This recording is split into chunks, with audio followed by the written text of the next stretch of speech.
कमजोर दिल वाले आज की इस खबर से परेशान हो सकते हैं। मैं भी इस खबर को बताते वक्त सहज महसूस नहीं कर रही। कोई पिता जो अपनी बेटी को 25 साल तक पाल पोस कर बड़ा करता है, वो कैसे अपने ही हाथों से उसका खून कर देता है। कोई पिता इतना निर्दयी क्रूर कैसे हो सकता है कि जिस बेटी को उसने सालों से अपनी गोद में खिलाया, सीने से चिपका कर रखा, उसे गोली मार दे। दिल को दहलाने वाली खबर दिल्ली से सटे गुरुग्राम की है। टेनिस खिलाड़ी रही राधिका का यह वीडियो, अब प्यारी सी ये बच्ची इस दुनिया में है नहीं। बताया जा रहा है कि राधिका के पिता दीपक यादव उसके इसी वीडियो से नाराज थे। कहा जा रहा है उसी नाराजगी में दीपक ने गुरुवार की सुबह 4 गोलियां मारकर अपनी ही बेटी की जान ले ली। लेकिन इस दावे पर यकीन करना आसान नहीं है, क्योंकि पुलिस की पूछताछ में आरोपी पिता अपने बयान बार बार बदल रहा है, जिसकी वजह से इस हत्याकांड को लेकर अब अलग तरह की थ्योरी भी सामने आ रही है। पहली थ्योरी यह है कि बेटी के रील बनाने की वजह से पिता ने हत्या की। दूसरी थ्योरी यह कह रही है कि समाज के ताने से नाराज होकर पिता ने अपनी बेटी की जान ले ली। दबी जुबान अब जिस तीसरी थ्योरी की बात हो रही है, वो थ्योरी है हॉरर किलिंग की। सवाल यह है कि यही तीनों थ्योरी है या फिर कोई और चौथी वजह, चौथा कारण भी है। हत्या के कारणों की तहकीकात पुलिस कर रही है। क्या कुछ जानकारी सामने आई है, उसके बारे में विस्तार से बताएंगे, लेकिन पहले राधिका हत्याकांड की पूरी टाइमलाइन देखिए। गुरुग्राम के सेक्टर 57 में राधिका के परिवार का 3 मंजिला मकान है। ग्राउंड फ्लोर पर राधिका के चाचा का परिवार रहता है, जबकि फर्स्ट फ्लोर पर राधिका अपने माता पिता और बड़े भाई के साथ रहती थी। आपकी टीवी स्क्रीन पर राधिका का यह वही घर है जिसमें उसकी हत्या की गई। पुलिस में दर्ज एफआईआर के मुताबिक गुरुवार की सुबह 10:30 बजे का वक्त था, जब बिल्डिंग के फर्स्ट फ्लोर से गोलियों की आवाज सुनाई दी। ग्राउंड फ्लोर पर रहने वाले राधिका के चाचा कुलदीप यादव अपने बेटे के साथ ऊपर भागते हुए पहुंचे, जहां 25 साल की राधिका खून से लथपथ पड़ी हुई थी। चाचा ही उसे लेकर सेक्टर 56 के एशिया अस्पताल गए, जहां डॉक्टरों ने राधिका को मृत घोषित कर दिया। फिर अस्पताल ने उसी वक्त पुलिस को सूचना दी और जब पुलिस ने जांच पड़ताल शुरू की, घर जाकर राधिका के पिता से पूछताछ की, तो उन्होंने हत्या की बात कबूल कर ली है। चौंकाने वाली बात यह भी है कि बेटी को गोली मारने के बाद दीपक यादव घर में ही रहा। लाइसेंस पिस्टल से कुल 5 गोलियां चलाई गई, जिनमें से 4 राधिका को लगी। जिस वक्त राधिका को उसके पिता दीपक यादव ने गोली मारी, उस वक्त वो अपने पापा के लिए किचन में सुबह का नाश्ता तैयार कर रही थी, क्योंकि बतौर एफआईआर राधिका की मां बीमार थी और दूसरे कमरे में वो आराम कर रही थी। आप देखिए, ये इस समय वही घर है जहां पर ये वारदात को अंजाम दिया गया। बताया ये जा रहा है कि इस पूरे मामले में जो राधिका यादव के पिता थे दीपक यादव, वो अपनी बेटी के द्वारा बनाए गए रील को लेकर काफी परेशान चल रहे थे। चूंकि जो राधिका यादव है वो एक टेनिस अकादमी भी चलाती थी, जिसकी वजह से भी उनमें नाराजगी थी। जो एफआईआर दर्ज की गई पुलिस के द्वारा, उस एफआईआर के मुताबिक ये बताया गया कि दीपक यादव ने इस मामले में अपने गुनाह को कबूल किया है। इस हत्याकांड को लेकर अलग अलग तरह की थ्योरी सामने आ रही है। मैंने शुरुआत में ही 4 थ्योरी के बारे में आपको बताई भी है। सूत्रों के हवाले से एक बात जो कही जा रही है वो ये कि राधिका के पिता दीपक यादव अपनी बेटी के वीडियो बनाने के शौक से खुश नहीं थे। राधिका थी तो टेनिस की खिलाड़ी, लेकिन उसे वीडियो बनाना बेहद पसंद था। यूट्यूब पर पिछले साल 20 जून को एक वीडियो अपलोड किया गया। कारवां नाम के इस एल्बम गीत में राधिका दिखाई दे रही है। राधिका के साथ को एक्टर के तौर पर इनाम उल हक का नाम सामने आ रहा है, जो लड़का इस वक्त आप टीवी स्क्रीन पर देख रहे हैं। इनाम गायक है और राधिका के साथ उसके साथ इस वीडियो को फिल्माया गया है।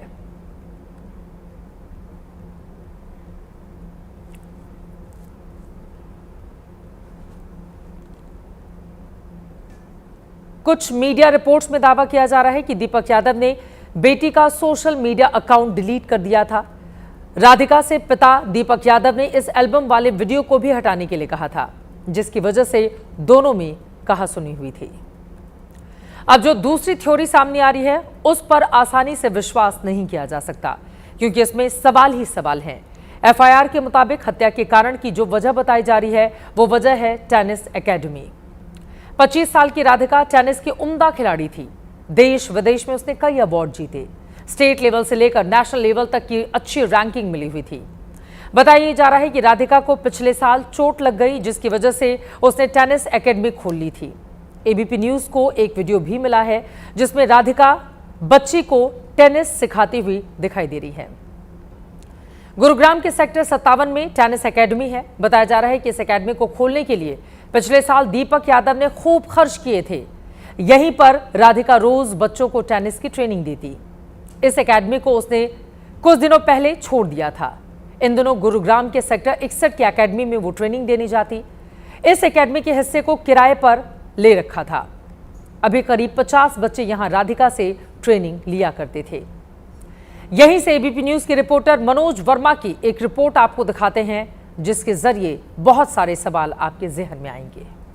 इस वक्त तन्नू हमारे साथ मौजूद हैं, उनसे बात करते हैं। तन्नू यहाँ के केयर टेकर हैं जिस ग्राउंड के अंदर राधिका आती थी। तन्नू, राधिका यहाँ पर कब से आना शुरू किया था और कितने बच्चों को ट्रेनिंग देती थी? तो मतलब ऐसे दिन तारीख तो नहीं पता है, एक ये है एक महीना या 25 दिन मतलब यहाँ पे ग्राउंड पे थी। फिर उसके बाद मैं अपने भाई की शादी करके आया तो उसके बाद में नहीं आई। ये नहीं पता किस लिए नहीं आई, क्या वजह थी। अकेला आती थी। किस टाइम आती थी और कितने बच्चों को ट्रेनिंग देती थी? 7 बजे आती थी। सुबह मतलब 7 बजे का टाइम था और शाम को वो 3-4 बजे का टाइम था।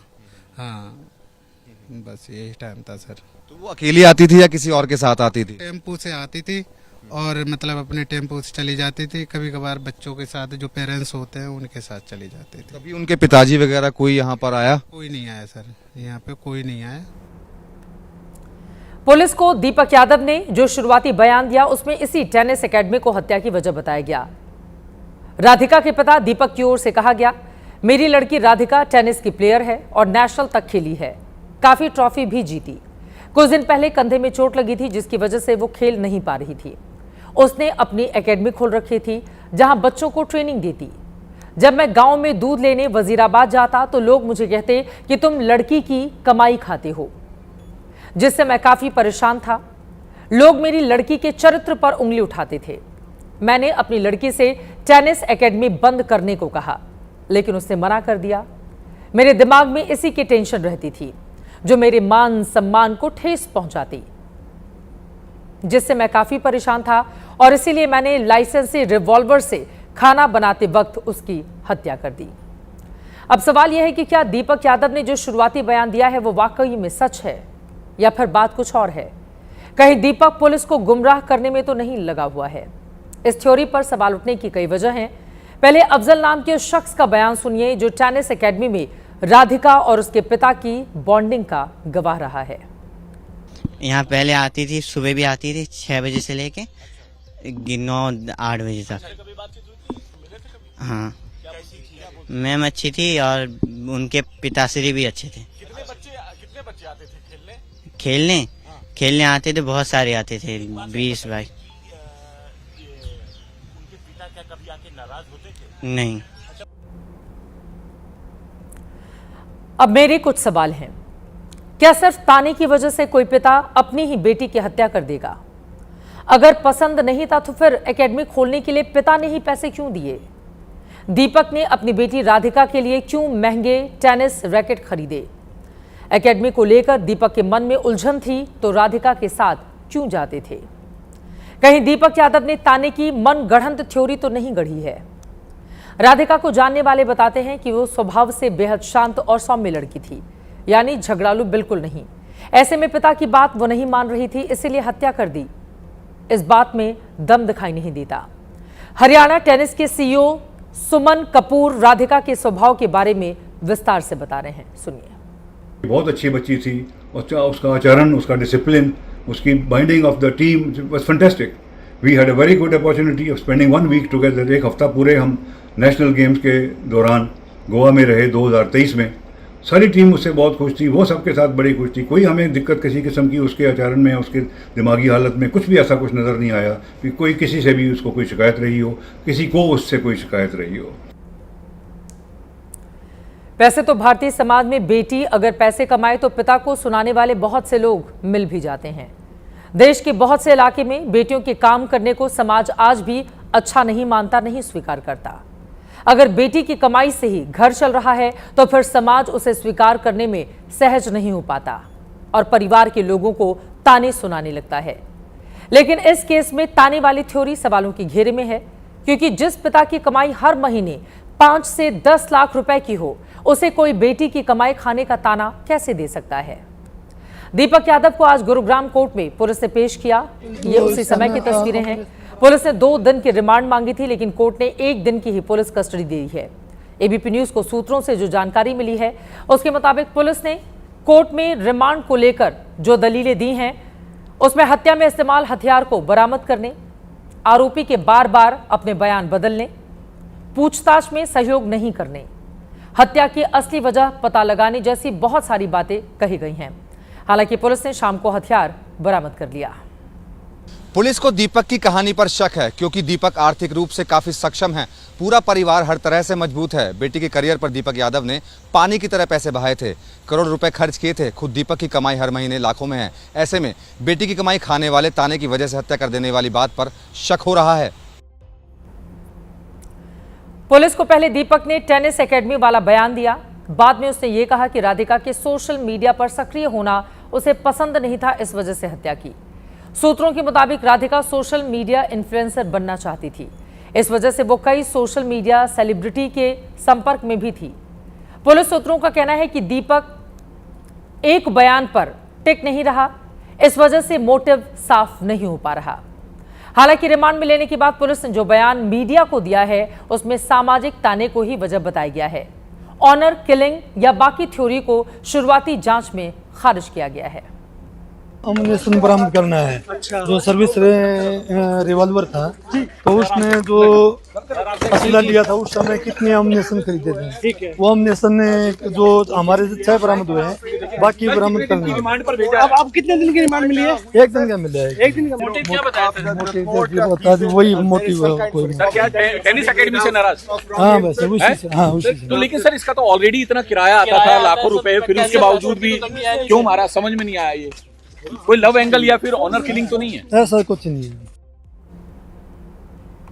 इस मर्डर मिस्ट्री में कुछ और किरदार हैं और उन किरदारों की वजह से भी ये गुत्थी उलझी हुई दिखाई देती है। राधिका की हत्या हुई, आरोप पिता दीपक यादव पर है जो गिरफ्तार है। हत्या के वक्त राधिका की मां मंजू भी फ्लैट में ही मौजूद थी, जबकि राधिका के भाई धीरज यादव के बारे में कहा जा रहा है कि वारदात के वक्त वो घर पर नहीं थे। एफआईआर में पिता दीपक यादव के हवाले से ये बातें दर्ज की गई हैं। लेकिन हैरान करने वाली बात यह है कि एफआईआर के मुताबिक पुलिस के कहने पर भी मां मंजू देवी ने वारदात को लेकर बयान दर्ज नहीं करवाया। पुलिस ने एफआईआर में लिखा है कि आरोपी की पत्नी मंजू यादव से कई बार कहा गया कि बयान लिखवा दो, लेकिन मंजू ने बयान लिखवाने से मना कर दिया। मौखिक तौर पर कहा कि मुझे तो बुखार था, मैं कमरे में लेटी हुई थी, मुझे नहीं पता कि कैसे क्या हुआ, मेरे पति ने क्यों मेरी बेटी की हत्या की, मेरी लड़की राधिका यादव का चरित्र ठीक था, फिर भी मेरे पति ने इसकी हत्या क्यों की। अपने आप में यह बहुत बड़ा बयान है कि पत्नी को नहीं पता कि पति ने बेटी की हत्या क्यों की। अगर टेनिस एकेडमी की वजह से नाराजगी की कोई बात थी तो राधिका की मां ने पुलिस को इसकी जानकारी क्यों नहीं दी। अगर राधिका से पिता का विवाद हुआ या कहासुनी कभी हुई तो फिर मां ने इस बारे में पुलिस को बयान क्यों नहीं दिया।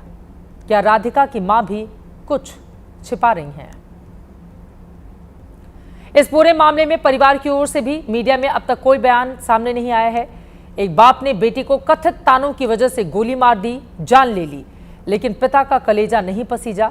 बेटी को अस्पताल देखने भी नहीं गया कि जिंदा है या फिर वो मर चुकी है। इंटरनेशनल टेनिस फेडरेशन के मुताबिक राधिका यादव की रैंकिंग 113 थी। देश में महिला रैंकिंग 35वें नंबर पर, राज्य में रैंकिंग में 5वें स्थान पर थी। वो राधिका की हत्या से टेनिस जगत में शोक का माहौल है, जानने वाले स्तब्ध हैं। इंडिया में 35 रैंक थी विमेंस के अंदर, और बट लेटली जो मुझे पता चला है कि वो 2 साल से खुद compete नहीं कर रही थी। उन्होंने अपनी एक टेनिस एकेडमी शुरू करी थी गुड़गांव में, जो बाकी बच्चों को कोचिंग करने के लिए, और वो सपोर्टेड बाय हर फादर ही थी। और कई लोगों से बात करने के बाद, क्योंकि टेनिस कम्युनिटी बिल्कुल शॉक में है कि ऐसा भी हो सकता है, ऐसी कोई अनयूजुअल चीज़ें हमें पता नहीं चली कि फादर भी बहुत इनकरेजिंग ही थे कभी उन्होंने लॉस ऑफ टेम्पर या ऐसा कुछ कभी एग्जिबिट नहीं किया। ताने वाली थ्योरी सामने आ रही है, लेकिन क्या वास्तव में कोई पिता अपनी बेटी को सामाजिक ताने की वजह से मार देगा, वो भी उस बेटी को जिसने देश और दुनिया में अपने पिता का नाम रोशन किया हो? बच्चों पर गुस्सा करना, डांटना, पिटाई करना एक आम बात है हमारी सोसाइटी में, लेकिन अपने बच्चे की ही हत्या कर देना, वो भी सिर्फ इसलिए क्योंकि दूसरे लोग कुछ कह रहे हैं, ये सोचने को विवश करता है। जनहित के तमाम दर्शकों को मैं यही कहना चाहूंगी कि बच्चों से नाराजगी है, शिकायत है, परेशानी है तो उससे बात कीजिए, ठंडे मन से उसकी भावनाओं को समझिए, उसकी इच्छाओं का सम्मान कीजिए। और मैं बच्चों से कहना चाहूंगी कि भारतीय समाज में हर परिवार की अपनी एक मर्यादा है। माता पिता आपसे उम्र में बड़े हैं, उन्होंने दुनिया देखी है। अपवादों को छोड़ दें तो माता पिता हमेशा अपने बच्चों का सबसे अच्छा चाहते हैं, भला करना चाहते हैं। अगर वो आपसे कुछ कह रहे हैं, आपसे कुछ चाह रहे हैं, तो आप भी उनकी भावनाओं की कद्र करें। सामाजिक तानों की परवाह न परिवार के लोगों को करना चाहिए, न माँ बाप को, न बच्चों को। सिर्फ अपना परिवार देखें, क्योंकि उसी के जरिए आपको आगे बढ़ना होता है। इस खबर में पूरी सच्चाई क्या है, जब सामने आएगी एबीपी न्यूज आप तक पहुंचाता रहेगा।